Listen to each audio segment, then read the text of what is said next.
Hack Story presents.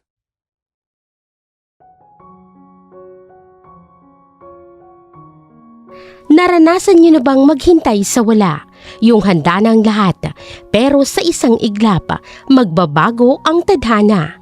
Ito ang kwento ng pag-ibig na hindi nabigyan ng pagkakataon at ng hustisyang pilit na inililibing.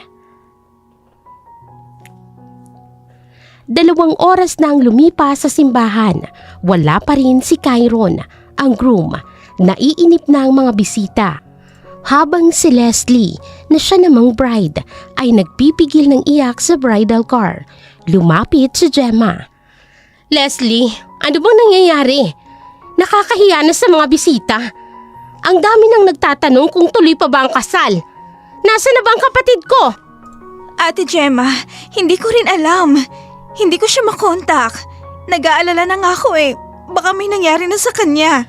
Ay nako, kilala ko yung si Chiron. Baka naman nag-cold feet lang yon. Alam mo naman na hindi siya sigurado sa mga desisyon niya minsan. Baka lang naman na-realize niya na hindi pa siya handang magpatali. Hindi magagawa ni Chiron yun. Mahal niya ako, ate. Planado namin ang lahat ng to. Oy, bakit wala pa siya? 2 oras nang late, Leslie. Yung iba nating kamag-anak mula sa probinsya, abay gutom na. Yung coordinator nagtatanong na kung i-dismiss na ba yung mga tao. Hintayin pa natin siya, ate, please. Darating siya. Nararamdaman ko. Gemma, huwag mo namang stress si Leslie. Kita mo nag-aalala yung tao eh. Singit naman ni Trixie. Nagsasabi lang naman ako ng totoo. Realistic lang ako. Oy, kung dadating yun, kanina pa dapat nandito yon. Huminto ang isang itim na kotse. Nabuhayan ng loob si Leslie at mabilis na lumapas. Si Chiron, nandyan na siya. Sabi ko sa iyo eh, dadating din yun.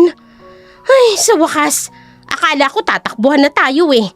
Tumakbo si Leslie at binuksan ang pinto. Pero ibang tao ang bumaba. Ferdy? Si Ferdy, magulo ang buhok, gusot ang damit at parang galing sa takbuhan. Natahimik ang lahat. Ferdy, nasan si Chiron? Bakit ikaw ang may dala ng kotse niya? Kasama mo ba siya? Sabihin mo sa kanya, handa na ako. Pwede na tayong magsimula. Leslie, Bakit ganyan ang itsura mo? Nasaan siya? Nasa loob ba siya ng kotse? Nagbibihis? Leslie, wala si Chiron. Anong wala? Anong kalokohan to, Ferdy? Nasaan ang kapatid ko? Wika ni Gemma na lumapit na rin. Sinubukan ko siyang habulin. Nakita ko ang van na kumuha sa kanya. Van? Kumuha? Anong sinasabi mo? Kinidnap siya, Leslie. Kaninang umaga, papunta rito. Sinundan ko sila. Ginawa ko ang lahat. Pero Pero ano? Nasaan si Chiron? nahulog ang van sa bangin sa Tagaytay. Nakita ko mismo kung papaano sumabog. At lumagapak sa ibaba. Wala nang natira, Leslie. Walang nakaligtas. Parang huminto ang mundo ni Leslie. Tumingin siya kay Ferdy. Umaasang biro lamang ito. Pero nakayuko ang lalaki. Hindi totoo yan. Nagbibiro ka lang, di ba? Prank ba to? Nasaan ang kamera? Chiron! Lumabas ka na dyan! Hindi na nakakatuwa! Ferdy, sabihin mong hindi totoo yan. Ang kapatid ko! I'm sorry, Gemma. I'm sorry, Leslie. Patay na si Chiron.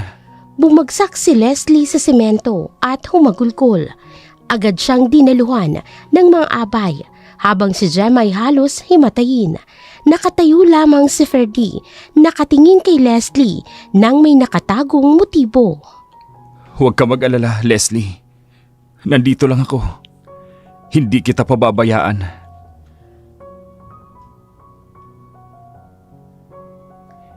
3 araw ang nakalipas mula nang mangyari ang aksidente. Walang bangkay na nakuha, tanging sunog na van at ilang damit ni Chiron. Sa bahay, may maliit na altar pero walang kabaong. Nakaupo si Leslie sa sulok, tulala at mugto ang mga mata nang lapitan siya ni Trixie. "Bes, kumain ka muna kahit konti lang. Sayang naman tong luto ng tita mo. Espesyal na minudo pa naman to. Wala akong gana, Trixie. Salamat na lang. Ano ka ba naman? 3 araw ka nang walang kain. Baka ikaw naman yung sumunod na lamayan dito. Sige na, papangit ka niyan. Trixie naman eh. Joke lang. Gusto ko lang naman ng umiti ka kahit konti. Pero seryoso, kumain ka na. Kailangan mong magpalakas. Hihintayin pa natin ang balita mula sa mga pulis, di ba? Baka buhay pa siya, Trixie. Baka nakaligtas siya. Di ba sabi nila, walang bangkay? Malay mo nasa ospital lang siya. O kaya napadpad sa kung saan. Ay naku, Bes. Sana nga. Pero alam mo minsan, kailangan din nating ihanda ang sarili natin sa worst. Ayoko lang na umasa ka. Tapos masasaktan ka ulit. Dumating si Ferdy na nakaitim at may dalang pagkain.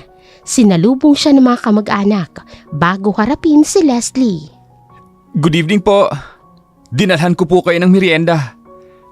Leslie, kumusta ka na? Ferdy, may balita na ba? May tumawag ba sa'yo? Galing ako sa presinto kanina. Kinausap ko yung chief of police. Leslie, mahirap tanggapin. Pero malabo na raw talaga eh. Anong malabo? Hindi pwedeng malabo. Hanapin nila! Binabayaran natin sila para magtrabaho! Ginagawa nila ang lahat. Pero sobrang lalim ng bangin. At yung ilog sa baba, napakalakas ng agos dahil sa ulan. Sabi ng mga rescuers, posibleng tinangay na ng tubig ang katawan niya. Napahagulhol si Leslie at niyakap siya ni Ferdy. Sa di kalayuan, masama ang tingin ni Gemma habang pinapanood sila. Tingnan mo nga naman, wala pang 1 linggong patay ang kapatid ko. May kayakap na agad na iba. Hoy Gemma, grabe ka naman makapagsalita. Naririnig kita. Umiiyak lang naman yung tao, naghahanap ng karamay. Bulong ni Trixie pero sapat para marinig ni Gemma. Karamay o kalandian? Alam mo Trixie, huwag kang makialam dito Family matter ito. Family matter? Best friend ako ni Leslie. Saka tingnan mo nga si Leslie. Mukhang lumalandi ba yan? Halos hindi na nga makatayo sa lungkot. Ang aarte nyo. Kung talagang mahal niya ang kapatid ko, dapat nandun siya sa presinto. Dapat siyang naghahanap. Hindi yung nagpapayakap siya dyan kay Ferdy na parang linta. Lumapit si Gemma sa dalawa. Excuse me, pwede ba kayong maghiwalay? Nakakahiya sa mga bisita. Ang daming nakatingin. Gemma, pinapatahan ko lang si Leslie. She's grieving. Lahat naman tayo nagluluksa, Ferdy. Hindi lang siya. Kapatid ko ang nawala. Kapatid ko ang namatay. Pero hindi ako nag-iinarte ng ganyan. Hoy Leslie, umayos ka nga. Respeto naman sa alaala ni Kyron. Ate Gemma, wala naman akong ginagawang masama. Masakit lang talaga para sa akin. Masakit? Oy, talaga ba? Ay bakit parang ang bilis mong nakahanap ng sandalan? Ay siguro nga tama ang hinala ko. Ay baka kaya nawawala ang kapatid ko dahil malas ka sa kanya. Tama na yun, Gemma. Sumusobra ka na. Walang may kasalanan sa nangyari. Aksidente yun. Kinakampihan mo pa tong babaeng to? Bahala nga kayo dyan! Padabog na umalis sa Gemma habang naiwan si Leslie na umiiyak. Hinawakan ni Ferdy ang kanyang kamay. Pagpasensyahan mo na si Gemma. Stress lang din siya. Huwag mong intindihin ang mga sinasabi niya. Nandito ako. Ako ang bahala sa'yo. Salamat, Ferdy. Hindi ko alam ang gagawin ko kung wala ka. Ikaw na lang ang nakakaintindi sa akin. Pangako ko yan kay Kyron. Best man niya ako, di ba? Ibig sabihin, responsibilidad kita. Poprotektahan kita, Leslie. Kahit na anong mangyari.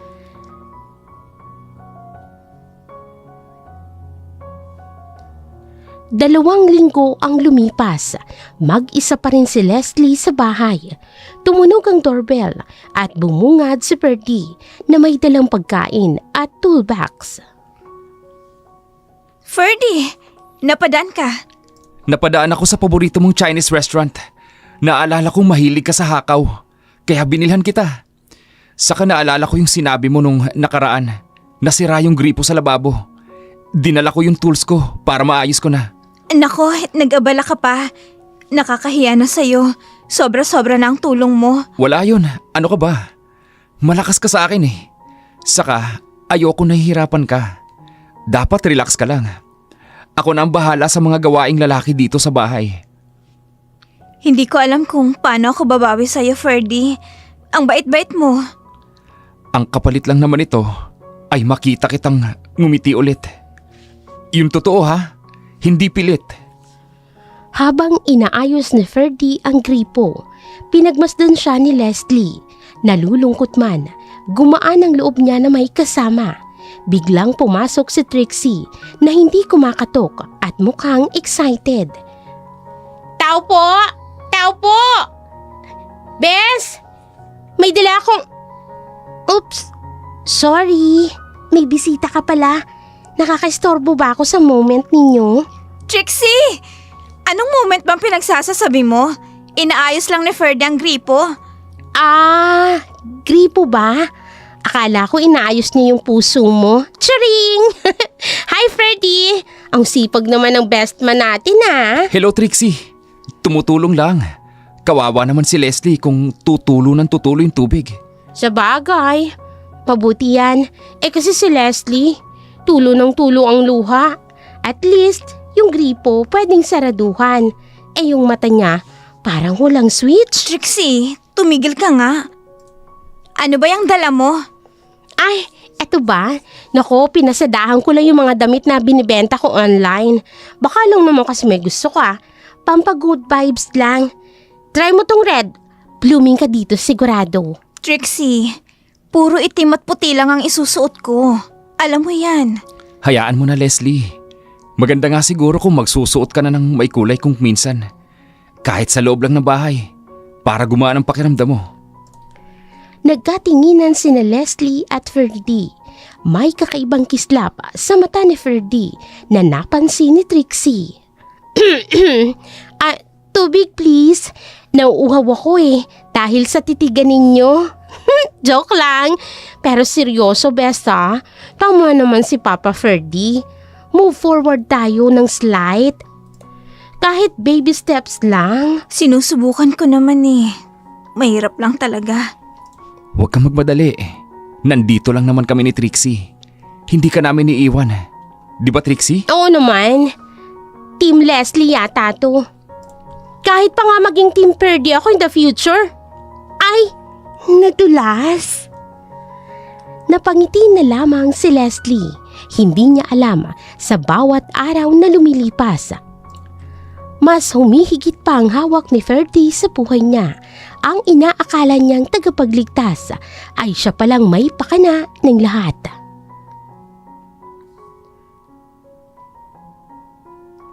6 na buwan na ang lumipas.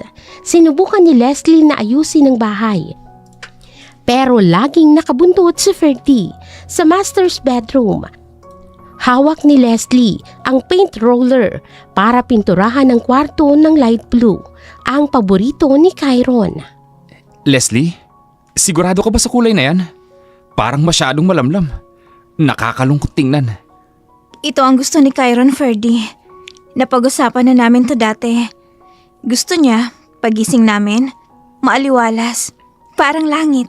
Pero Leslie, wala na siya. Ikaw na ang titira dito. Hindi ba mas maganda kung beige or cream? Mas classy. Mas bagay sa'yo. Saka para maiba naman. New start, di ba? Gusto ko lang maramdaman na nandito pa rin siya. Kahit sa kulay man lang ng pader. Naiintindihan ko. Pero paano ka magmo-move on kung lahat ng nakikita mo, siyang naaalala mo? Pinahihirapan mo lang ang sarili mo. Hindi ko naman gustong kalimutan siya agad, Ferdy. Hindi sa ganon. Ang sa akin lang, gusto kong maging masaya ka na. Ayokong nakikita kang umiiyak gabi-gabi dahil lang sa pintura. Magtiwala ka sa akin. Baguhin na natin. Kinuha ni Ferdy ang roller. Napilitang tumango si Leslie. Iniisip na baka tama ang kaibigan. Sige, ikaw ang bahala. Bili na lang tayo ng ibang kulay bukas. Good. Nakabili na ako kanina. Nasa kotse yung beige na pintura. Alam ko kasing papayag ka rin eh. Nagulat si Leslie dahil nakabili na agad si Ferdy. Bago pa siya makapagtanong, nginitian siya nito. Oh, bakit ganyan ang tingin mo? Leslie, kilala kita. Alam ko kung ano ang makabubuti sa'yo. Gutom lang yan. Nagluto ako ng pasta. Tara, kain na tayo. Habang kumakain, tumunog ang cellphone ni Leslie. Tumatawag si Mark, ang dati niyang katrabaho. Hello? Mark? Napatawag ka? Oy Leslie, kamusta ka? Long time no see. Yayain lang sana kitang mag-coffee bukas, kasama yung ibang team. Para naman, makalabas ka dyan sa bahay mo. Ah, ganun ba? Sige, parang gusto ko na rin yan. Anong oras ba? Biglang inagaw ni Ferdy ang telepono. Ikinagulat iyon ni Leslie. Hello Mark. Si Fer dito. Pasensya na pare ah. Hindi pwede si Leslie bukas. Masama yung pakiramdam niya eh. Oo.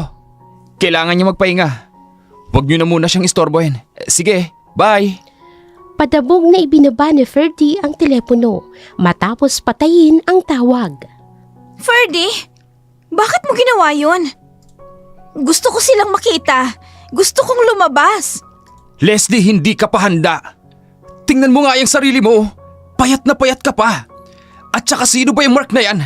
Baka kung ano lang ang balak niyan sa'yo. Lalaki yan, Leslie. Alam ko ang takbo ng utak ng mga lalaki. Katrabaho ko siya. Kaibigan. Wala namang masama kung magkakape kami. Nandito naman ako ah. Kung gusto mo magkape, ipagtitimpla kita. Kung gusto mo may kausap, nandito ako 24/7. Bakit kailangan mo pang humanap ng iba? Hindi pa ba ako sapat?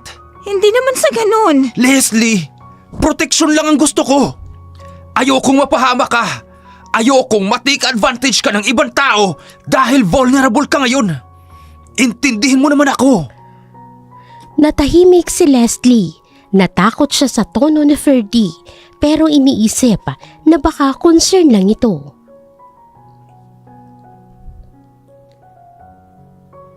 Kinabukasan, habang nagkakabit ng kortina si Ferdy, biglang pumasok si Gemma nang walang pasabi. Aba, ang ganda naman ng bahay. Parang walang namatay ah. Ate Gemma, bakit ka nandito? Hindi ka man lang nag-text? Kailangan ko pa bang magpaalam para bisitahin ang bahay ng kapatid ko? O baka naman hindi na ito bahay ni Kyron. Bahay niyo ng dalawa. Tiningnan ni Gemma si Ferdy na pawisan at nakasando. Si Leslie nakapambahay. Wow! Just wow! Ang bilis ah! 6 na buwan pa lang. Live-in na kayo? Kaya pala ayaw mong sumagot sa mga tawag ko, Leslie. Busy ka pala sa pakikipaglaro ng bahay-bahayan kasamang best friend ng asawa mo. Gemma, watch your mouth. Tumutulong lang naman ako rito. Inaayos ko ang mga sira sa bahay dahil walang ibang gagawa. Tumutulong? Araw-araw? Gabi-gabi? Nakikita kong kotse mo sa labas, Ferdy. Madalas umaga ka na umaalis. Huwag niyo akong gawing tanga. Ate, walang nangyayari sa amin. Kaibigan ko lang si Ferdy. Siya lang ang tumutulong sa akin dahil wala kayo. Nasaan ka ba nung kailangan ko ng karamay? Di ba wala? Huwag mo akong sumbatan. May karapatan akong magalit dahil kapatid ko ang nawawala. At ikaw na dapat na nagluluksa. Heto, nagpapakasasa sa piling ng ibang lalaki. Alam mo bang tawag sa mga babaeng katulad mo? Makakate! Hinarangan ni Ferdy si Gemma para ilayo kay Leslie. Gemma, umalis ka na. Bago pa ako makalimot na babae ka. Wala kang karapatang insultuin si Leslie sa pamamahay niya. Pamamahay niya? Pera ng kapatid ko ang ipinambili dito. At ikaw, Ferdy, huwag kang umakto na parang asawa ka niya. Alam nating lahat na saling pusa ka lang noon pa man. Inggit na inggit ka kay Kyron, di ba? Kaya siguro tuwang-tuwa ka na patay na siya. Umalis ka na sabi! Napaatras si Gemma dahil sa sigaw ni Ferdy.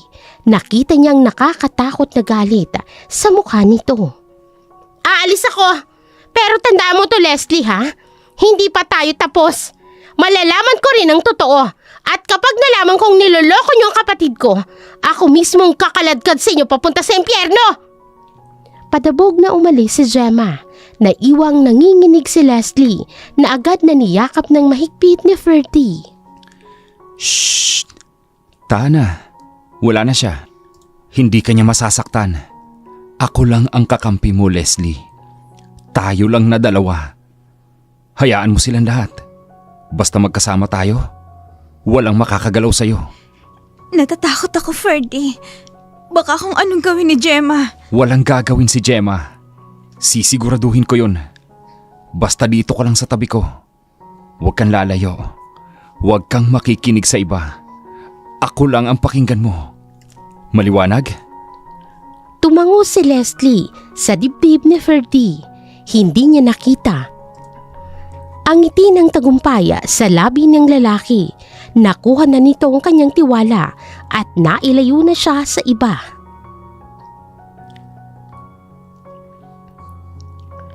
Ilang linggo nang nakakulong si Leslie sa bahay. Gusto ni Ferdy na lumabas sila para ipakita sa mundo na move on na sila. Pero ang gabing ito ang magiging mitsa ng gulo. Bihis na bihis si Ferdy habang hinihintay si Leslie na bumaba, suot ang simpleng dress. Leslie? Matagal ka pa ba? Mahuhuli na tayo sa last full show. Sayang yung tickets. Pababa na! Sandali lang! Bumaba si Leslie. Malayo ang dating glamorous na itsura pero napangiti pa rin si Ferdy. Wow! You look fresh! Bagay sa'yo yung dress na yan. Mas mukha kang bata. Bolero. Sinuot ko lang to kasi pilit ng pilit si Trixie sa chat. Sabi niya lumabas naman daw ako. Hindi naman siya makakasama kasi may date din. Tama naman si Trixie. Kailangan mong huminga. Puro ka na lang Chiron sa loob ng bahay na to. This night is about you. Tayo lang. Walang drama. Salamat, Ferdy. Ewan ko ba, parang kinakabahan akong lumabas. Parang feeling ko, may nakatingin sa akin palagi. Praning ka lang. Normal lang yan.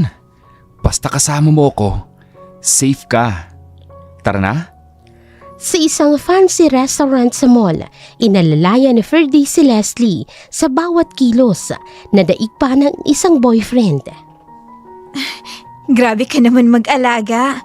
Nakakahiya sa mga waiter, oh. Baka isipin nila, baldado ako. Hayaan mo sila. Gusto ko lang na special ka ngayong gabi. Order anything you want. My treat. Ferdy, ang dami mo nang nagastos para sa akin. Sa bahay, sa pagkain, at pati dito. Babayaran kita pag nakuha ko na yung insurance claim. Huwag na natin pag-usapan ng pera o yung insurance na yan. Ang mahalaga, nakikita kitang tumatawa ulit. Worth it ang bawat piso. Habang kumakain, hindi nila napansin na nakamasid si Gemma mula sa labas kasama ang kanyang mga amiga. Tingnan nyo nga naman, ang kapal ng mukha. Si Leslie ba yun? Yung biyuda ng kapatid mo? Biyuda? Ay baka kamong malanding asawa. Wala pang isang taon. Tingnan nyo kung paano makatawa. Parang walang nawala. At sino naman yung kasama? Di ba yan yung best man? Yung laging nakabuntot kay Chiron dati? Si Ferdy, ang ahas na kaibigan. Sabi ko na nga ba may milagro yung dalawang yan. Hindi na nakapagpikil si Gemma. Sumugod dito sa mesa ni na Leslie. So ayun nga, sabi ni Trixie. Ate Gemma? Napatikil si Leslie sa pagkain habang tumayo sa Ferdy para harapin ang galit na hipag. Gemma, anong ginagawa mo rito? Molto, Ferdy. Public place. Hindi sa inyo to. Ang dapat na tanong, anong ginagawa nyo dito? Nagsa-celebrate? Anniversary na ba ng pagkamatay ng kapatid ko? O mansa rin ang kalandian nyo? Ate, tama na. Kumakain lang naman kami. Lumabas lang kami para mag-unwind. Unwind? Ay, wow! Ang bigat siguro ng pinapasan mo, Leslie. O baka naman hirap na hirap ka sigurong magbilang ng pera mula sa insurance ng kapatid ko habang nakikipagharutan sa best friend niya. Pinagtitinginan na sila ng ibang kumakain. Hiyang-hiya na si Leslie. Wala pa akong nakukuhang pera. At wala kaming ginagawang masama ni Ferdy. Bakit ba ang dumi ng tingin mo sa amin? Eh kasi marumi naman talaga kayo. Tingnan mo nga yung suot mo. Nakadress ka pa. Nagpaganda ka pa talaga. Para kanino? Para sa kanya? Alam mo Leslie, noong burol, iyak ka ng iyak. Artista ka pala no? Pang-famous ang aktingan. Sumusobra ka na, Gemma! Huwag kang gumawa ng eksena rito! Ikaw ang sumusobra. Mahiya ka naman sa balat mo. Kaibigan ka ni Kyron. Pero nung nawala siya, imbes na hanapin mo, inuna mo pang landiin ang asawa niya. Ang galing mo ring pumaraan no? Diskarte ba yan ng tunay na lalaki o diskarte ng isang traidor? Mahigpit na hinawakan ni Ferdy ang braso ni Gemma, halatang nagpipikil ng galit. Magdahan-dahan ka sa mga salita mo, Gemma. Hindi mo alam ang buong kwento. Inaalagaan ko lang si Leslie dahil walang ibang gumagawa. Nasaan ka ba? Busy ka sa pagpapaganda habang si Leslie mag-isa sa bahay. Bitiwan mo ko! Ang kapal ng mukha nyo! Magsama kayo sa impyerno! At ikaw Leslie, tandaan mo to. Hindi ka magiging masaya. Mumultuhin ka ng konsensya mo kung may konsensya ka pa! Hinablot ni Gemma ang baso at isinaboy ang tubig sa mukha ni Leslie. Gemma! Ma'am, sir! Tama na po yan! Tatawag po ako ng guard! Basang-basa at nanginginig sa hiya si Leslie habang padabog na umalis si Gemma kasama ang mga amiga. Leslie, okay ka lang? Halika, punasan na kita. Umuwi na tayo, Ferdy. Please, ayoko na dito. Sige, tara na. Hayaan mo na siya. Inggit lang yun.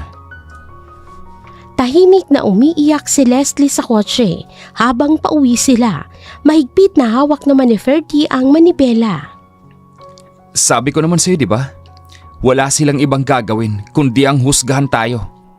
Wala silang alam sa pinagdadaanan natin. Tayo lang ang nakakaintindi sa isa't isa. Bakit ganun sila, Ferdy? Wala naman akong ginagawang masama. Minahal ko naman si Kyron. Mahal ko pa rin siya. Dahil makikitid ang mga utak nila. At dahil masaya sila na makita kang nagdurusa. Gemma is toxic.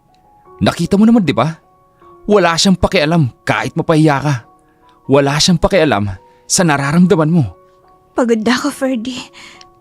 Pagod na ako magpaliwanag. Then stop explaining. Hindi mo kailangan magpaliwanag sa kanila. Hindi mo kailangan si Gemma. Hindi mo kailangan ang pamilya ni Kyron kung ganyan lang din naman ang trato nila sa'yo. Cut them off, Leslie.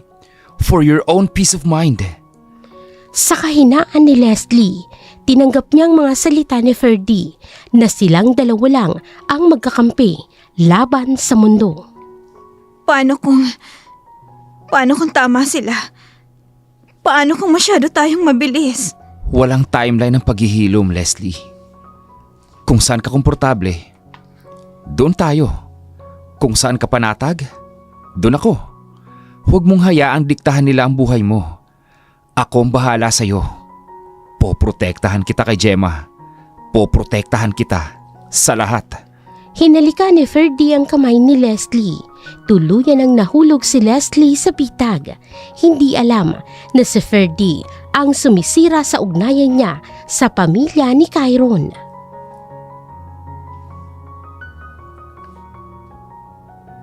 Tahimik ang gabi pagkatapos ng iskandalo. Inihatid ni Ferdy si Leslie pauwi at siniguradong maayos ang lahat bago magpaalam. Para kay Leslie, si Ferdy na lang ang natitirang sandalan. Ngunit ngayong gabi, mabubunyag ang katotohanan dahil sa isang naiwang telepono. Nasa sala sila, nakaupo si Leslie habang nag-aalalang nakatayo si Ferdy. Sigurado ka bang okay ka lang dito mag-isa? Pwede naman akong dito na muna matulog sa sofa para lang may kasama ka. Okay lang ako, Ferdy. Gusto ko lang munang mapag-isa. Gusto kong matulog ng mahaba.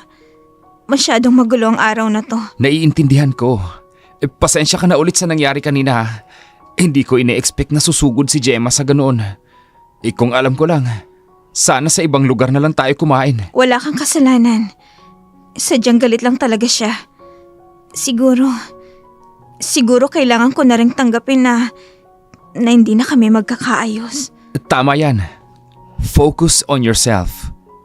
Hayaan mo na sila, Leslie. Basta tandaan mo, nandito ako. Hindi kita iiwan. Ikaw ang priority ko. Salamat, Ferdy. Hindi ko alam kung paano ako babangon kung wala ka. Ikaw na lang ang natitira sa akin. At mananatili ako hanggang maging okay ka na. Oh, sige na. Magpahinga ka na. Maaga pa ako bukas sa site. May meeting ako sa mga engineer. Sige, ingat ka sa pagdadrive. Kinuha ni Ferdy ang susi at umalis, ngunit naiwan ang kanyang business phone sa ilalim ng unan sa sofa. Nang makaalis ang sasakyan, tumayo si Leslie para patayin ang ilaw, pero biglang may tumunog. Sinundan niya ang tunog at nakita ang cellphone ni Ferdy na umiilaw. Kay Ferdy to ah. Naiwan niya pala. Nakita niya sa screen ang Bogart operation at sinagot ito. Boss, buti sumagot ka. Kanina pa ako tawag ng tawag. Kinakabahan ako eh. Natigilan si Leslie. Sa garalgal na boses ng lalaki na nagpatuloy sa pagsasalita. Boss, update lang dun sa nililigpit natin. Clear na yung area sa Cavite. Wala na kaming iniwan na bakas dun sa pinagkuhanan natin kay Kyron. Yung van na nahulog. Sigurado kaming sunog na sunog yun. Nanigas si Leslie nang marinig ang pangalan ni Kyron. Pinakinggan niya ang kasunod. Sayang lang talaga, boss. Ang plano, di ba? Idadali namin siya sa warehouse para ikaw ang tumapos. Ikaso nanlaban ng gago. Habang nasa biyahe. Ang likot eh. Inagaw yung manibela kaya nahulog kami sa bangin. Pero at least, patay na rin naman sigurado. Mission accomplished pa rin, di ba? Bayad na kami, ha? Nanginginig na bumagsak ang kamay ni Leslie na pagtanto niyang hindi aksidente ang nangyari at boss ang tawag kay Ferdy. Boss? Hello? Boss Ferdy? Nandiyan ka pa ba? Naputol ba? Pinilit ni Leslie na magpanggap at ibinalik ang telepono sa kanyang tenga. Nasa banyo si Sir Ferdy niyo. Iniwan niya sa akin ng phone. Sabi niya, okay na daw. Good job daw. Tumahimik ang kabilang linya bago sumagot. Ganun ba, ma'am? Sige po, pakisabi na lang. Didelete ko na number na to. Mahirap na.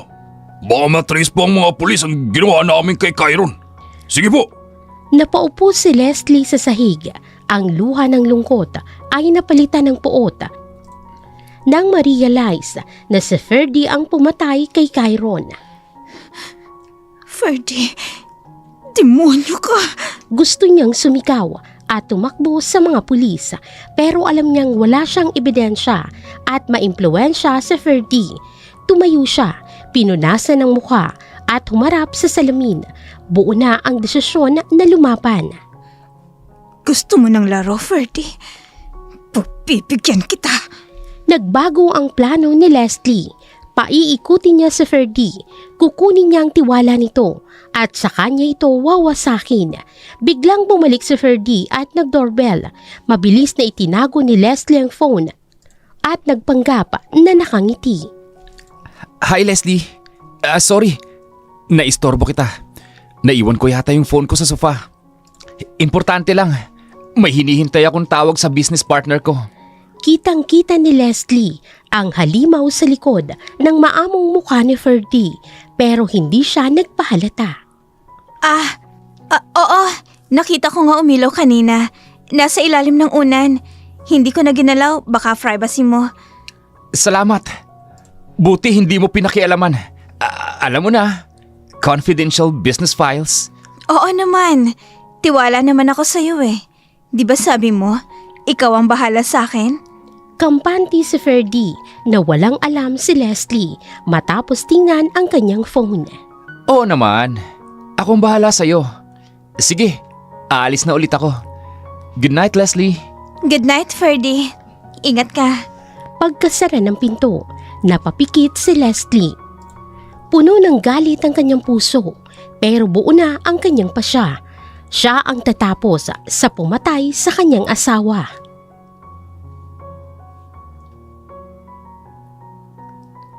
Sabi nila, ang tunay na artista ay ang taong kayang itago ang puot sa likod ng ngiti. Tapos na ang pag-iyak ni Leslie. Ngayon, siya na ang magsusulat ng script. Ibibigay niya ang lahat ng gusto ni Ferdy para mapababa ang depensa nito bago siya sumalakay. Maagang nagluto si Leslie ng almusal. Bumaba si Ferdy mula sa dating kwarto ni Chiron. Nakangiting pinapanood si Leslie. Good morning. Ang bango naman yan. Parang ang sarap gumising araw-araw kung ganyan ang madadatnan ko. Good morning, Ferdy. Umupo ka na. Luto na to. Pinagtimpla na rin kita ng kape. Yung matapang. Di ba, yun ang gusto mo? Tandang-tanda mo talaga ah. Salamat, Leslie. Alam mo, parang ang gaan ang pakiramdam ko ngayon. Parang tama ang lahat. Niyakap ni Ferdy si Leslie mula sa likod. Hinayaan lang ito ni Leslie. At pilit nang umingiti kahit nandidiri. Magaan din ang loob ko, Ferdy. Narealize ko na tama ka. Wala na akong ibang mapupuntahan. Ikaw lang ang nandyan para sa akin. Ikaw lang ang nagtiyaga. At hindi ako magsasawa, Leslie. Kahit kailan. Ferdy, tungkol sa sinabi mo nung nakaraan, tungkol sa atin, Ano yun? Pinag-isipan mo na ba? oo, pumapayag na ako. Tayo na. Maging official na tayo. Nanlaki ang mga mata ng lalaki at hinawakan ang mukha ni Leslie na para bang nanalo sa loto. Talaga? Seryoso ka? Leslie, pinapasaya mo ako ng sobra. Pangako, hindi ka magsisisi. Ibibigay ko sa iyo ang mundo. Higit pa sa kayang ibigay ni Chiron sa iyo. Alam ko yun. Basta, wag mo ako lulukohin ha. Ayoko na may tinatago tayo sa isa't isa. Wala akong tinatago. Ikaw lang ang mahalaga sa akin. Open book ako sa iyo, Leslie. Hinalika ni Ferdy si Leslie sa noo. Pumikit naman si Leslie para itago ang galit. Iniisip na babasahin niya ang bawat baho ni Ferdy. Kinahapunan, nagulat si Trixie nang makitang picture frame ni na Leslie at Ferdy sa sala. Bes, anyari? Bakit parang ang bilis naman yata? Official na kayo? As in, kayo na talaga? Oo, Trixie. Kami na. Pero Bes, wala pa namang 1 year. Sigurado ka ba dyan? Baka naman nabibigla ka lang. Baka dala lang yan ng lungkot. Iba naman kasi yung love ng gratitude, di ba? Masaya ako, Trixie. Mabait si Ferdy. Siya ang nag-ahon sa akin sa hukay. Masama bang piliin ko na maging masaya? Hindi naman sama-sama. Pero, kilala kita eh. Mahal na mahal mo si Chiron. Paano namang hindi ikaw yan? Wala na si Chiron, Trixie. Patay na siya. Kailangan ko nang tanggapin yun. Si Ferdy ang nandito. Siya ang buhay. Tiningnan ni Leslie sa Trixie nang makahulugan. Pinipiling wag sabihin ang totoo para sa kaligtasan ng kaibigan. O di sige, kung diyan ka masaya, di support kita. Basta ha, kapag sinaktan ka niyan, re-resba ka natin yan. Salamat, Bes. Pero sa tingin ko, hindi niya ako sasaktan. Mahal na mahal niya ako.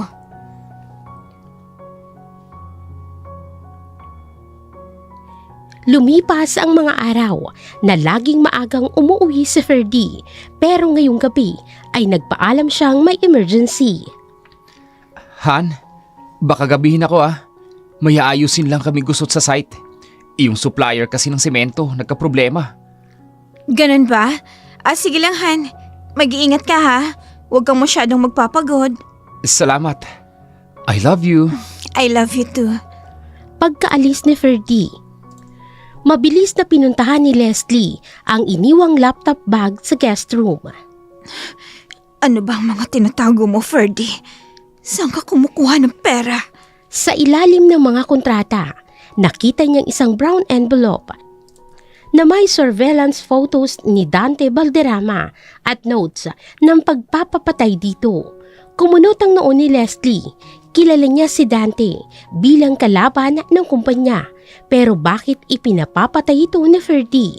Binasa niyang sulat galing kay Dante na nakaklip sa litrato. Ferdy, alam ko ang ginagawa mo. Alam ko ang money laundering na pinapasok mo sa construction firm. At alam ko ang nangyari kay Chiron. Huwag mo akong subukan. Magbabayad ka. Napahawak sa bibig si Leslie. Alam ni Dante ang lahat. Siya ang susi. Kailangan ko siyang makausap. Siya ang susi.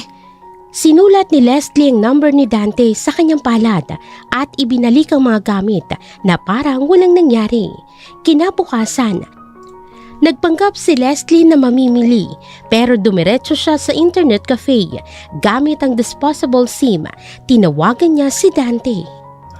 Sino to? Paano mo nakuha ang number ko? Mr. Valderrama, si Leslie to. Asawa ni Chiron sa Avedra. Tumahimik sa kabilang linya, ramdam ang tensyon. Ang asawa ng namatay? Anong kailangan mo? Kung pera ang habol mo, wala akong kinalaman sa pagkamatay ng asawa mo. Tanungin mo ang best friend niyang ahas. Alam ko. Alam kong si Ferdy ang may gawa. Kaya nga kita tinatawagan. Alam mo? Anong gusto mong gawin ko? Mag-party? Gusto kong pabagsakin siya. At alam kong gusto mo rin yun. Nabasa ko ang sulat mo sa kanya. Alam mo nagma-money laundering siya. Kailangan kita, Mr. Valderrama. At kailangan mo rin ako. Bakit naman kita pagkakatiwalaan? Balita ko, girlfriend ka niya ngayon. Baka pain ka lang ni Ferdy. Nasa loob ako ng bahay niya. Alam ko kung saan niya tinatago ang mga files. Alam ko ang schedule niya. Kaya kong ibigay sa iyo ang mga ebidensyang hindi mo makuha. Pero kailangan mo akong tulungan. Nailigpit siya ng legal. Gusto ko siyang mabulok sa kulungan. Matagal bago sumagot si Dante. Tinitimbang ang sinasabi ni Leslie. Matapang ka, Mrs. Saavedra. O sige, magkita tayo. Pero kapag nalaman kong set up to, hindi lang si Ferdy ang babagsak. Kasama ka. Magkita tayo bukas. Sa lumang warehouse malapit sa pier. 11:00 ng umaga. Sisiguraduhin kong wala si Ferdy. Deal! Ibinaba ni Leslie ang telepono, binali ang SIM card at huminga ng malalim. Nagsimula na ang totoong laro.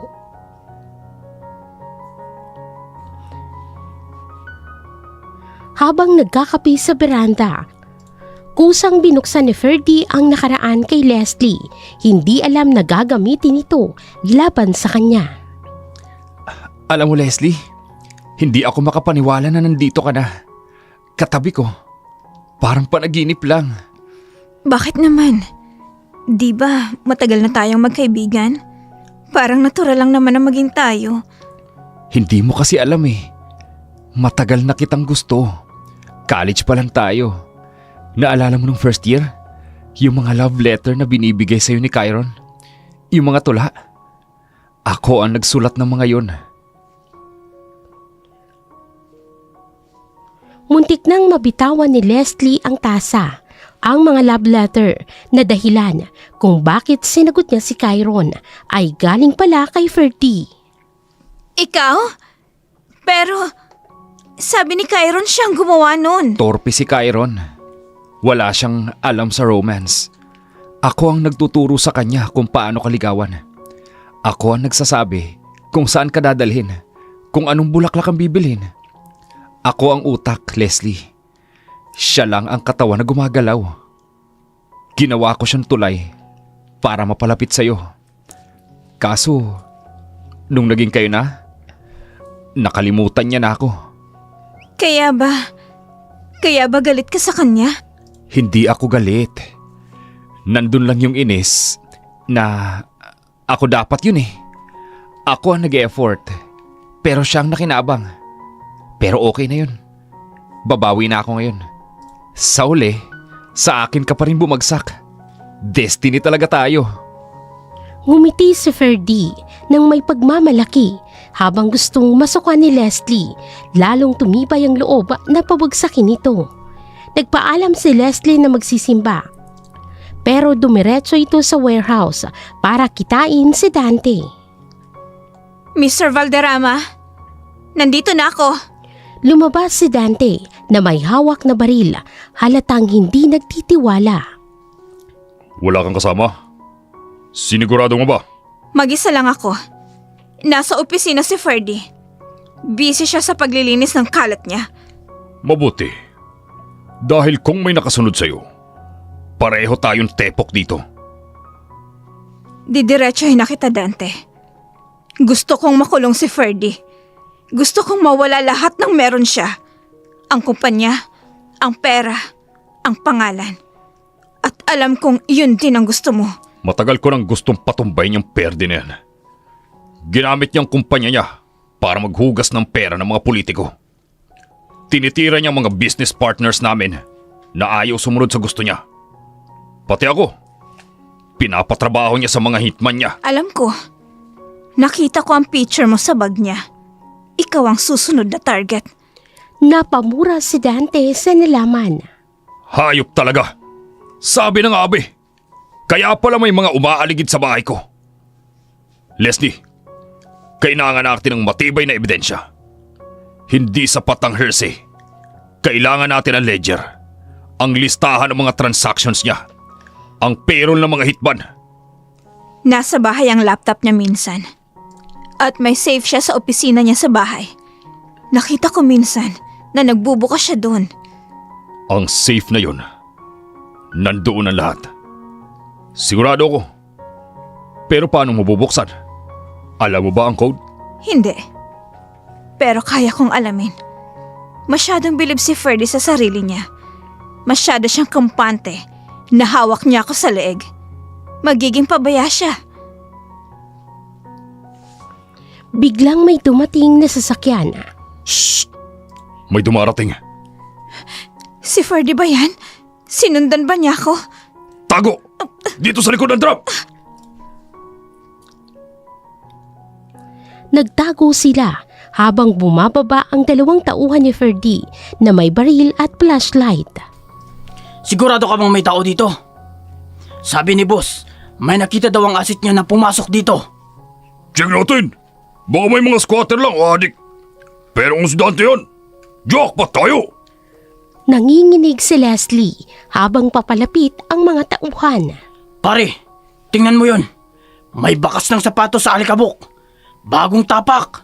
Sundan mo! Mukhang papunta sa likod. Naghahanda na si Dante na lumaban nang biglang tumalo ng isang pusa at gumawa ng ingay. Ay pusang gala. Pusa lang pala. Nakakabwisit naman. Sabi sir, wala namang tao rito. Tara! Mainit masyado. Baka nagkamali lang ng tingin yung asset. Sige, alis na tayo. Report na lang natin na negative. Pagkaalis ng mga tauhan, napaupo si Leslie sa takot. Muntik na tayo dun ah. Akala ko katapusan ko na. Masyadong mainit ang mga mata nila ngayon. Leslie, delikado ang ginagawa mo. Nasa loob ka ng lungga ng leon. Mas mabuti na yon. Mas madali ko siyang matitira kung malapit ako. Dante, tulungan mo ako. Kapag nakuha ko ng ebidensya, anong gagawin ko? Bibigyan kita ng USB. May program to na automatic magkakopy ng files pag sinaksak mo sa laptop. Kung sa safe naman, kailangan mong makuha ang actual documents o picturean man lang ang malinaw. Kapag nakuha mo na, tawagan mo ko agad. May kilala akong piskal na hindi hawak ni Ferdy. Siya ang mag-aasikaso ng warrant. Sige, gagawin ko. Ibigay mo sa akin ang USB. Iniabot ni Dante ang USB, ang kanilang sandata. Mag-iingat ka, Mrs. Saavedra. Huwag ka magpapalata. Isang maling galaw, patay tayong lahat. Huwag ka mag-alala. Magaling na akong umarte ngayon. Hindi niya malalaman na ang babaeng katabi niya sa pagtulog ay ang papatay sa kanya. Naghiwalay sila at umuwi si Leslie. Naabutan niyang naghihintay si Ferdy. Oh, Leslie, ang tagal mo yata nagsimba. Kanina pa ako naghihintay. Kinabahan si Leslie kung alam na ba ni Ferdy ang totoo. Oo. Napasarap kasi yung dasal ko eh. Saka, dumaan ako sa palengke Bumili ako ng paborito mong prutas. Mangoes. Gusto mo ipagbalat kita? Ang sweet naman ng girlfriend ko. Sige, pero bago yan, may itatanong lang ako. Tinitigan siya ni Ferdy ng seryoso. Bakit amoy langis at kalawang ang damit mo? Saang simbahan ka galing? Mabilis na nagdahilan si Leslie para sa amoy ng warehouse. Nasiraan kasi yung jeep na sinasakyan ko kanina. Tumulong ako mag-abot ng tools sa driver. Matanda na kasi. Kawawa naman. Kaya siguro kumapit yung amoy. Matagal na tumitig si Ferdy bago ito ngumiti. Ikaw talaga, sobrang bait mo. Pati driver tinutulungan mo pa. Kaya mahal na mahal kita eh. Sige na, magbihis ka na. Amoy talyer ka. Nakahinga ng maluwag si Leslie. Alam niyang kailangan niyang maging mas maingat. Ang mansyon ni Ferdy ay hindi lamang tahanan kung hindi headquarters ng sindikato, money laundering at gun for hire. Ngayong Sabado, habang abala si Ferdy sa tawag mula sa site, papasukin ni Leslie ang puso ng operasyon. Buisit ng mga trabahador yan. Ngayon pa nag-aaway kung kailan weekend. Sige na, puntahan mo na. Baka mapano pa sila eh. Ako nang bahala dito. Babalik din ako agad. Mga 2 oras lang ako. Magluluto ka ba ng dinner? Oo, kare-kare. Di ba request mo yun? Wow! Favorite ko yan. Sige, aalis na ako. Love you. Ingat. Pagkaalis ni Ferdy, kinuha agad ni Leslie ang spare key sa ilalim ng paso. At pumasok sa opisina. Dumiretso siya sa laptop. Please, sana kumana. Sana tama si Dante. Hiningian siya ng password. Pero naalala niya ang billing ni Dante tungkol sa bypass USB. Hindi mo kailangan ng password. Isaksak mo lang ang USB bago mo i-on ang laptop. Kusa siyang magbuboot gamit ang program ko. Bypass ang tawag doon. Isinalpak niya ang USB at bumukas ang desktop. Yes! Gumana!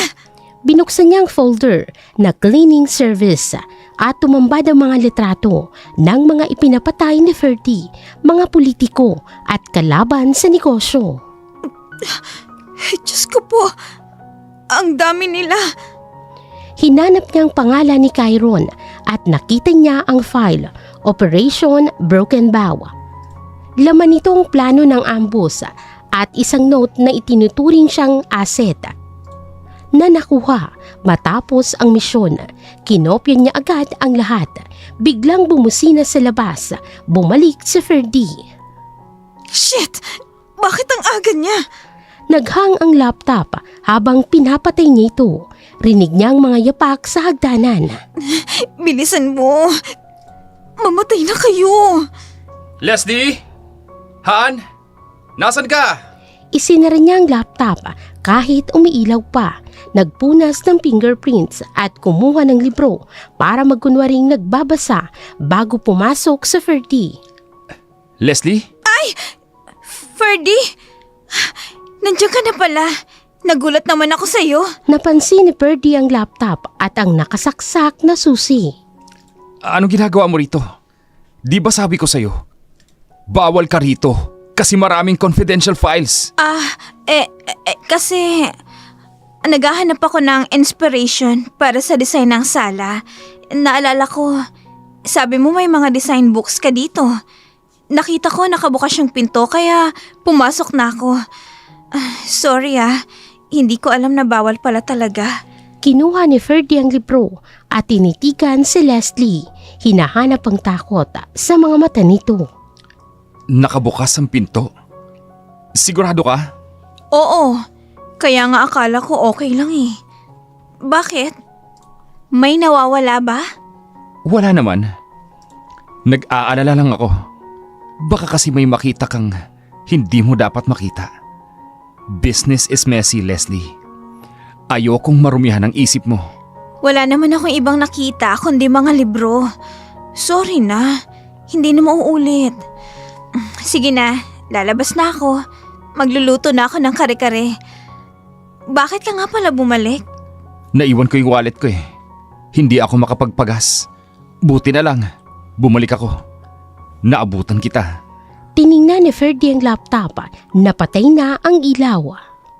Sige, bumaba ka na. Susunod na ako. Kukunin ko lang ang wallet ko. Sige, Han.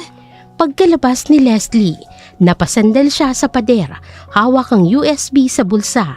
Sa loob, hinawakan ni Ferdy ang ilalim ng laptop. Mainit pa. Curious cat. Masyado kang matanong, Leslie. Baka mapasok ka. Bumaba si Leslie na nanginginig pero tagumpay na nakuha ang ebidensya. Ngayon, kailangan niya itong maipasa kay Dante nang hindi siya nahuhuli.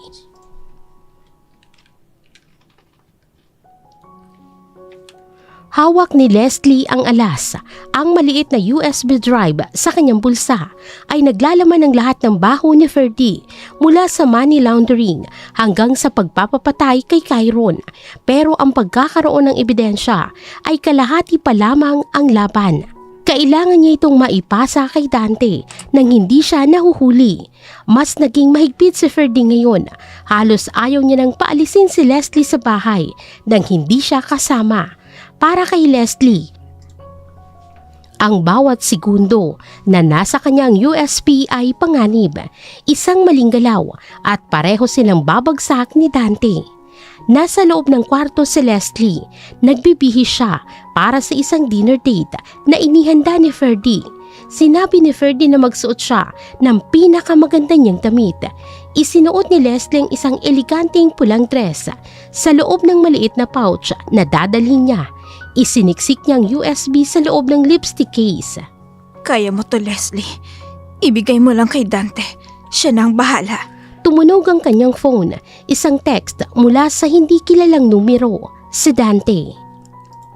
Waiter, table 4, red handkerchief. Binura agad ni Leslie ang mensahe. Huminga siya ng malalim at lumabas ng kwarto. Naghihintay si Ferdy sa baba. Nakatoksido ito at mukhang prinsipe. Pero para kay Leslie, mukha itong demonyo na nakadamit ng tao. Wow! You look stunning, Leslie. Para kang Diyosa. Salamat. Pinaghandaan ko talaga to. Sabi mo kasi, espesyal ang gabi na to. Sobrang special. Tara na. Baka malate tayo sa reservation. Dinala siya ni Ferdy sa isang sikat na fine dining restaurant. Private at romantic ang ambience. May tumutunog na violin. Konti lang ang tao. Umupo sila sa table 4, gaya ng nasa text ni Dante. Matalino si Dante. Alam nito kung saan sila pupunta. Nagustuhan mo ba? Matagal ko nang gustong dalhin ka rito. Dito sana balak ang dalhin ni Cairo noon pa para i-celebrate ang promotion niya. Pero mas masaya ako na ikaw ang kasama ko. Ang ganda, Ferdy. Sobrang romantic. Hindi ako sanay sa ganito. Masanay ka na.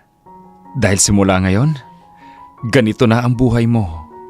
Prinsesa kita, Leslie. Ibibigay ko ang lahat ng luho. Dumating ang waiter para kunin ang kanilang order. Napansin ni Leslie ang pulang panyo na nakasilip sa bulsa ng vest nito. Ito na ang contact ni Dante. Good evening, sir. Ma'am, can I take your order? I'll have the steak, medium rare. And for the lady? Steak din. Well done. At pwede mo makahingi ng tubig? Yung warm water, please. Yes, ma'am. Coming right up. Umalis ang waiter. Kinakabahan si Leslie. Paano niya iaabot? Nakatingin si Ferdy sa kanyang bawat segundo. Hinawakan ni Ferdy ang kamay niya sa ibabaw ng mesa. Ang lamig ng kamay mo. Okay ka lang ba? Oo, medyo maginaw lang ang aircon. At saka, kinakabahan ako eh. Hindi ko alam kung bakit. Huwag kang kabahan. Relax ka lang. Enjoyin natin ang gabi. Bumalik ang waiter. Dala ang tubig. Inilapag nitong baso sa harap ni Leslie. Sinadya ni Leslie na itabig ng konti ang kanyang pouch para mahulog ito sa sahig. Ay, sorry. Nahulog yung gamit ko. Akbang yuyuko si Ferdy para pulutin ito pero mas mabilis ang waiter. Ako na po, ma'am. Yumuko ang waiter. Yumuko rin si Leslie ng bahagya na parang nag-aabot sa ilalim ng mesa. Mabilis na inilipat ni Leslie ang USB mula sa kanyang palad papunta sa kamay ng waiter. Salamat po. Pasensya na sa abala. Walang anuman po, ma'am. Iniabot ng waiter ang pouch kay Leslie. Tumayo ito ng tuwid at tumango kay Leslie. Bago umalis, nakahinga ng maluwag si Leslie. Wala na sa kanya ang ebidensya. Ligtas na siya. Masyado kang clumsy ngayon ah. Siguro gutom ka lang. Siguro nga. Excited na kasi akong kumain. Pagkatapos nilang kumain, biglang namatay ang mga ilaw sa restaurant.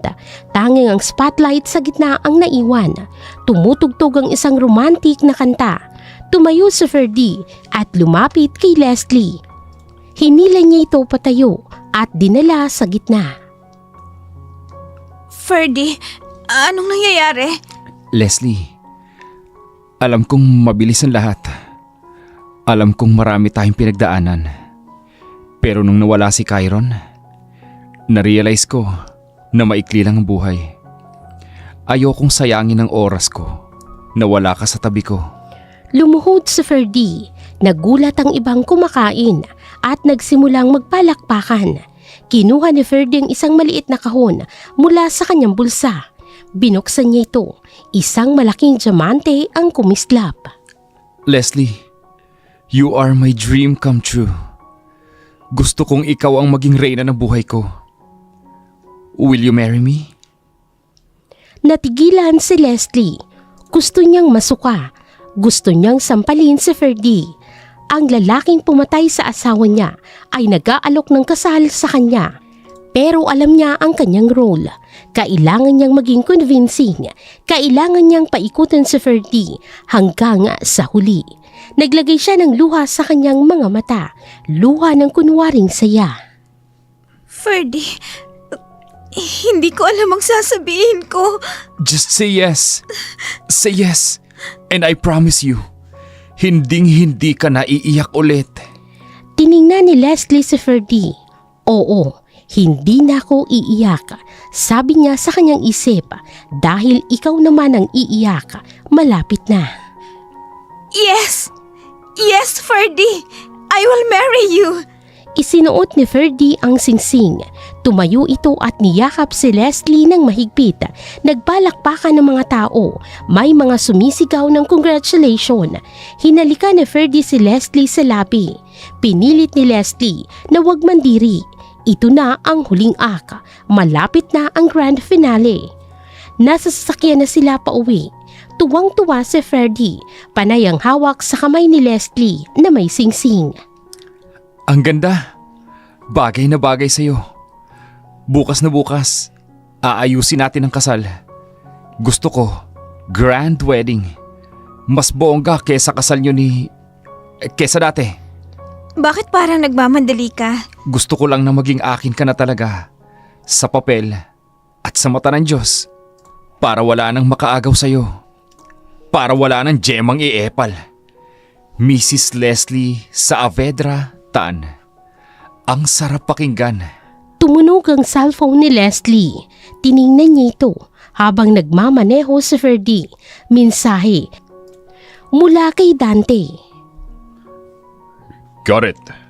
Nasa akin ang files. Solid ang ebidensya.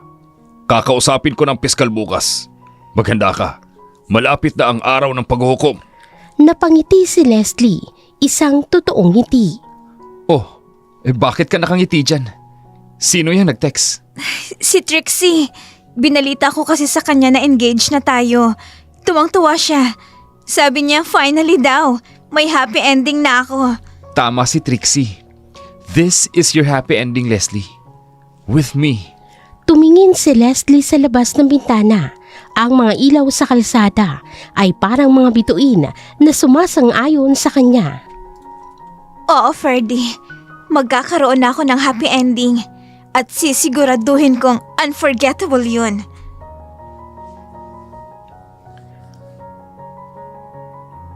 Dumating na ang araw na hinihintay ni Leslie, ang araw ng malaking event kung saan nakatipon ang lahat ng bigating partner sa negosyo.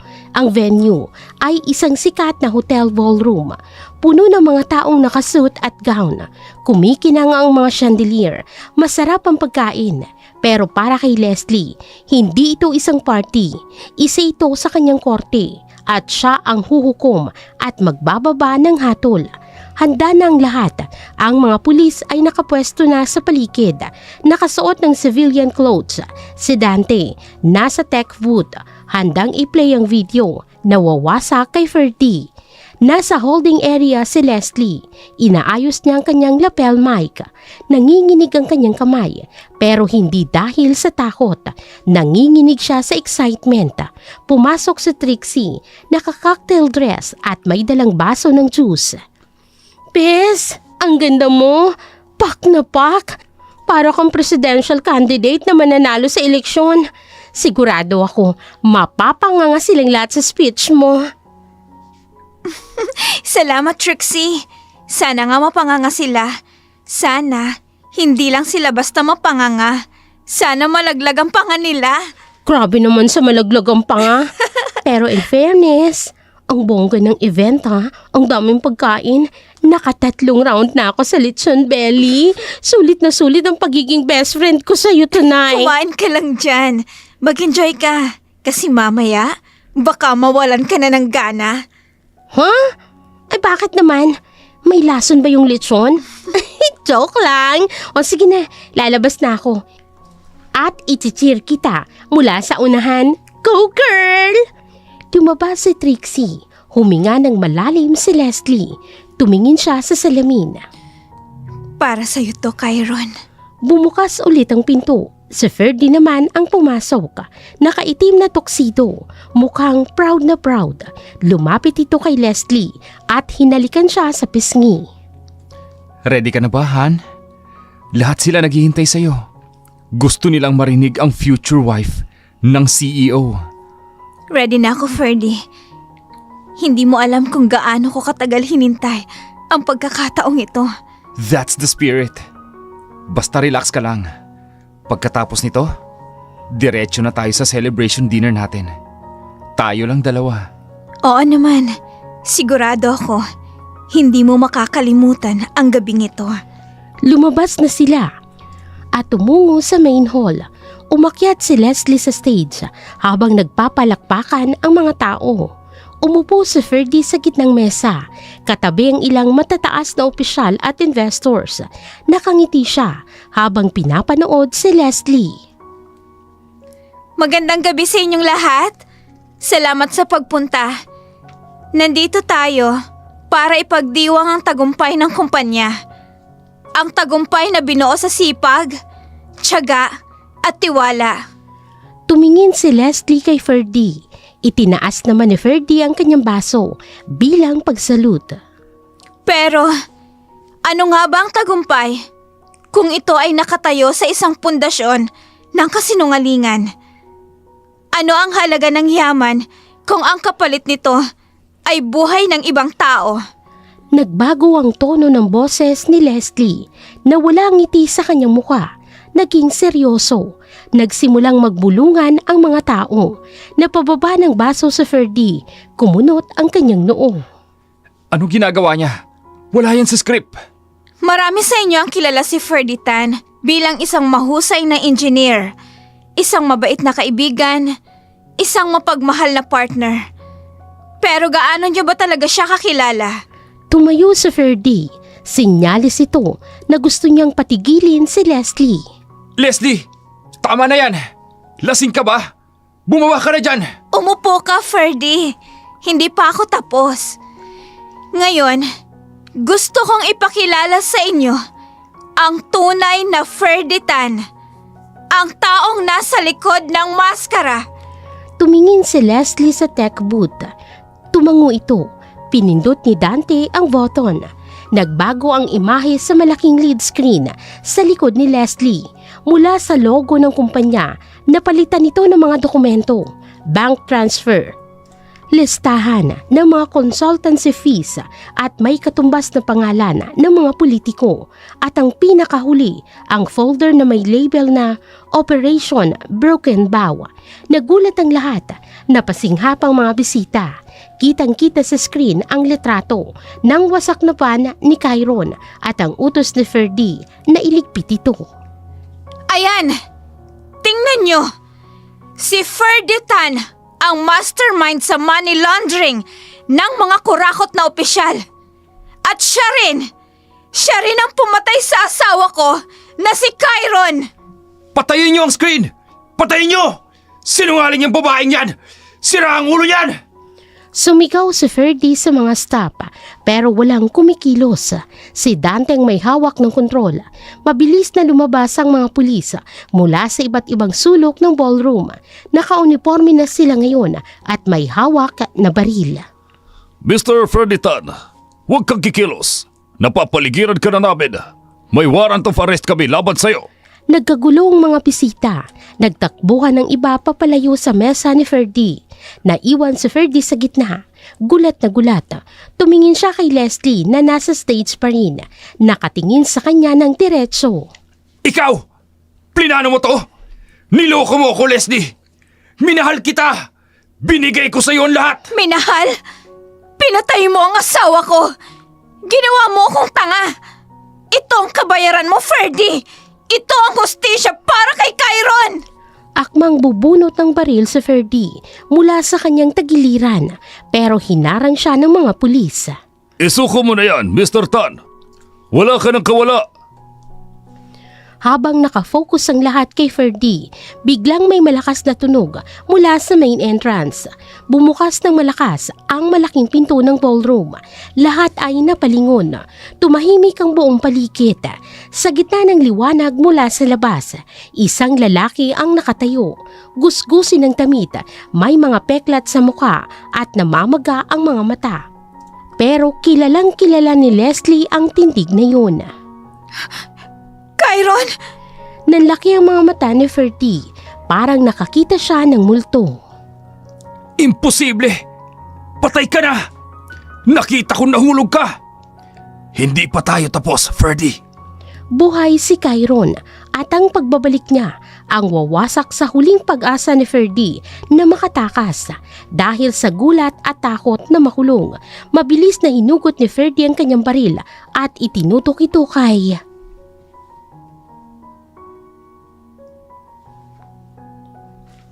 Ito na ang sandaling kinatatakutan ng lahat.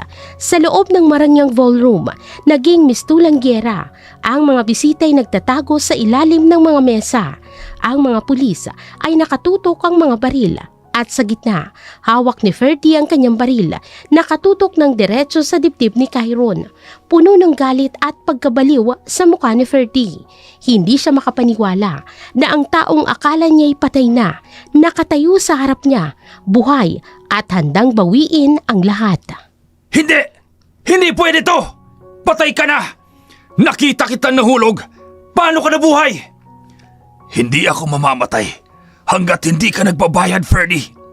Ibaba mo na yan. Tapos na ang laro mo. Hindi pa tapos! Kung hindi kita napatay noon, papatayin kita ngayon! Sisiguraduhin ko na!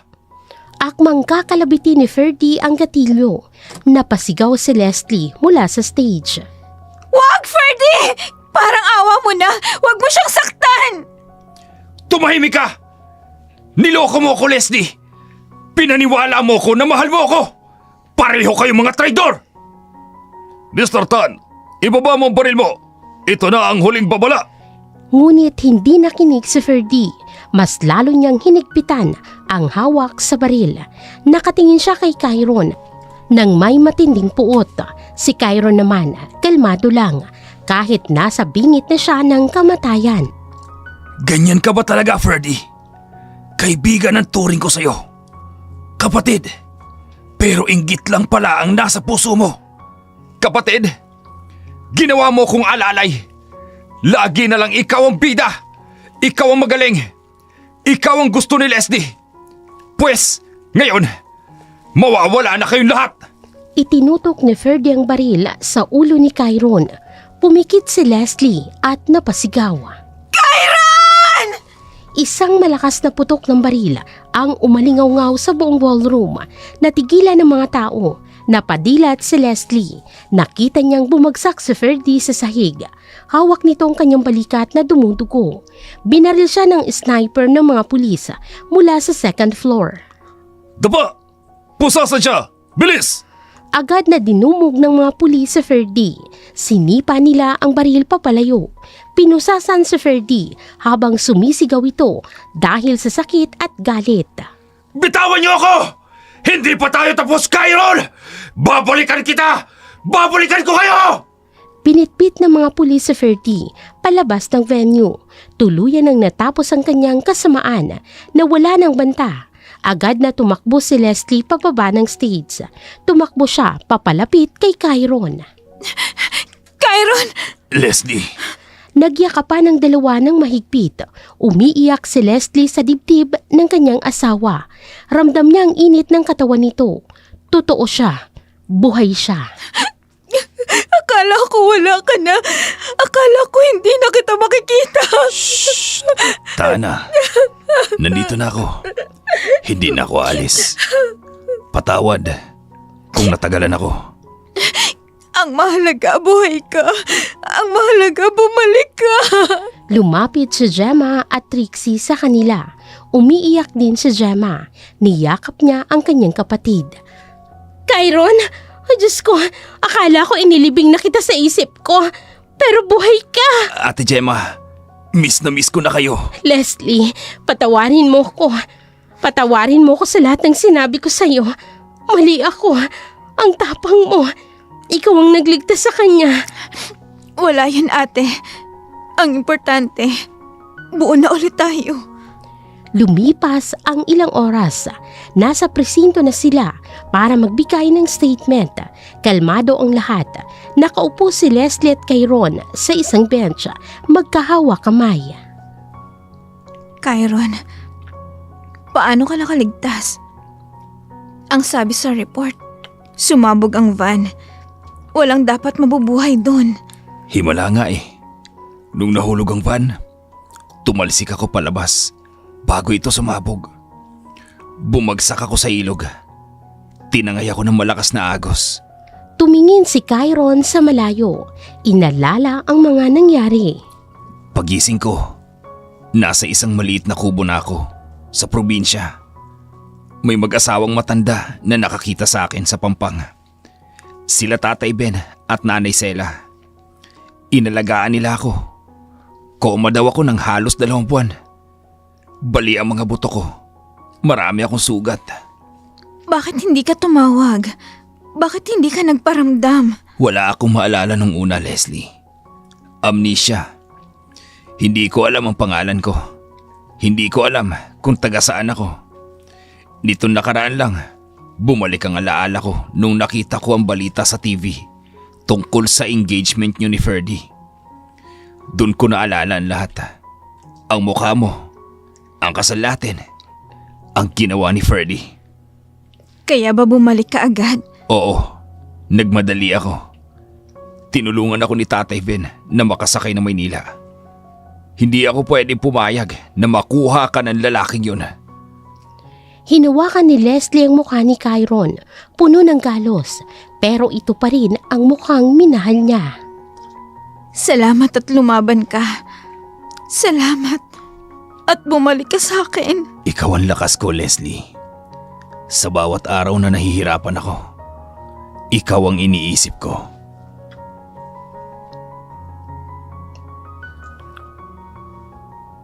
Makalipas ang 1 buwan, sa wakas, natuloy na din ang naudlot na kasal sa parehong simbahan. Pero ngayon, wala nang kaba, wala nang takot. Puno ng saya at pasasalamat ang paligid. Nakasuot ulit si Leslie ng wedding gown. Mas maganda at mas masaya siya ngayon. Naglalakad siya sa aisle habang naghihintay si Chiron sa altar. Umiiyak si Trixie at Gemma sa gilid.